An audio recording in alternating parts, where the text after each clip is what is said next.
So today working with Andre, CrossFit athlete who wants to improve some running. We're going to look at 3 exercises today and they're all going to be in one position on the spot. So we're not looking at locomotion, we're looking at foot placement to help him with his cadence as he is running.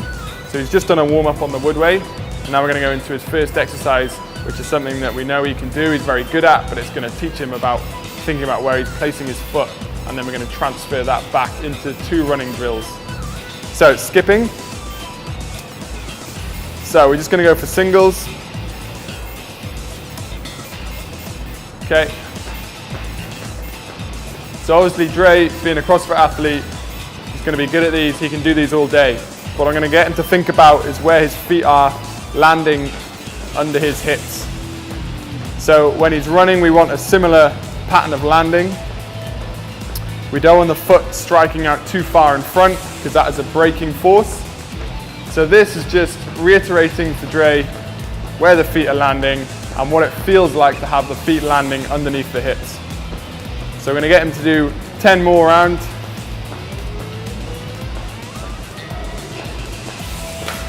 Good.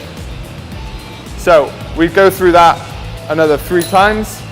Make sure that his ankles and feet are nice and warm. Getting him, if he's not very good at skipping, then we maybe work a little bit longer on it. Dre's an efficient skipper, he's good. You now know what it feels like. It's in the mind how we should feel that foot landing.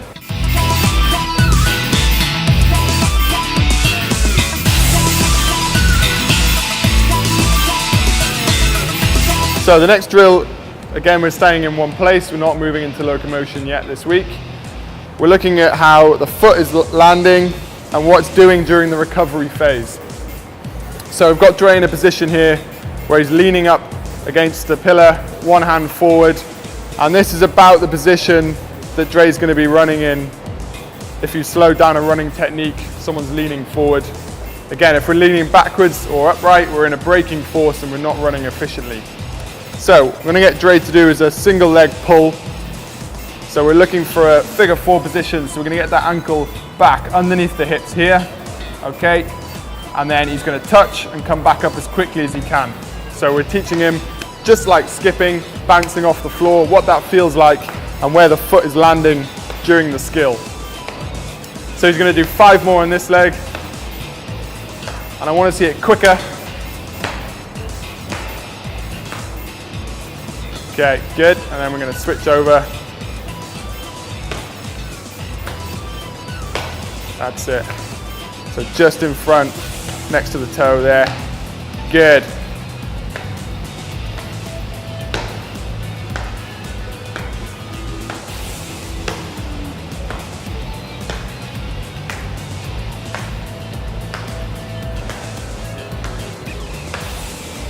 Okay, and rest there. So with this drill, as soon as you feel the speed come out of it, we want to spin it, take it away, because it's more of a neuromuscular, how it feels up and down. As soon as you start hesitating at the bottom or missing that top position, come away, rest, and then go back to it. So we're going to go back to it again now. Start on the right leg. Okay, pull straight up. There we go. So that contact noise is really good. That's what we're looking for. Now if Dre lands in a poor position, say too far back or too far in front of him, he'll feel it, it'll take it out of the movement, and just like if he was skipping, he'd feel the flow, the energy that he's gaining off the floor completely disappear out through the movement. So switch back to left leg. Again, up under the hips, there we go, nice elasticity.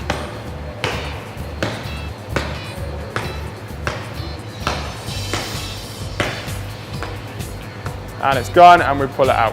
Good man.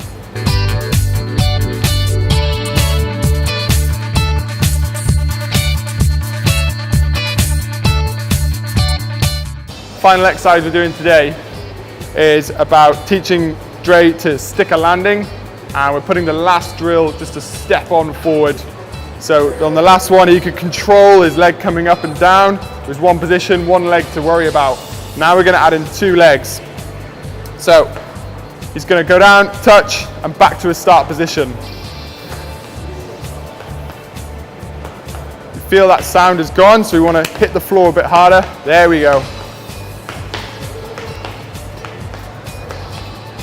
Good, and rest. Try the other leg.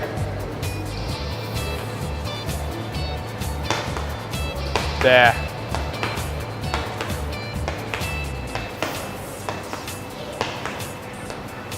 Okay? That's good. Good. So the other thing we're looking for on that landing is if we're landing here with the hips in a flex position, we're losing a lot of power out. So as we land, we want to land nice and straight up with that foot right underneath our hips. If we're landing here, the knee is too bent or the hip is too flexed, we're losing that power and we're going to have to use more muscles to drag the other leg through the position there. So go through it one more time, and on that stick, get those hips nice and forward, strong, powerful landing.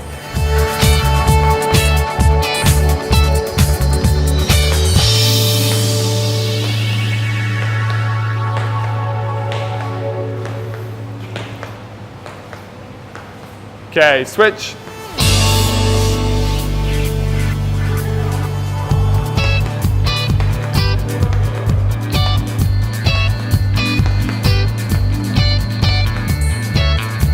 Good.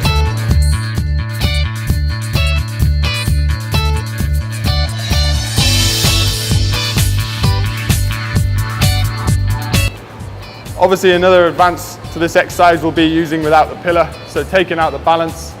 So you'll just be up, there.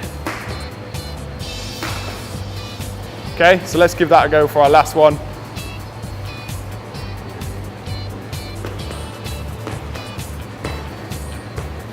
Good.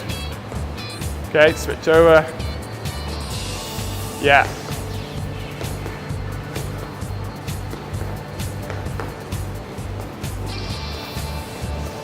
Good, and rest. Excellent. So 3 drills, guys, to get you landing with your feet under your hips, which will help improve your cadence and your run efficiency. We can go back to the woodway now and have a look if that's worked for Dre. Hopefully it has. Next week, we're going to put it into a bit more of locomotion and get Dre actually doing some drills while moving forward, testing that coordination a bit more as well.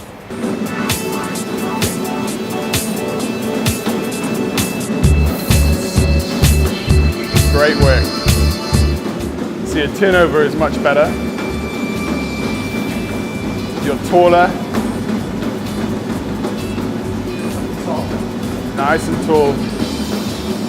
Heel isn't dragging as far backwards, it's coming in under the hips, under the butt, which means you've got a greater chance of that leg recovering on the way through because the hamstring doesn't have to work as hard and then the hip flex doesn't have to pull as hard through and you're not flexing as much back.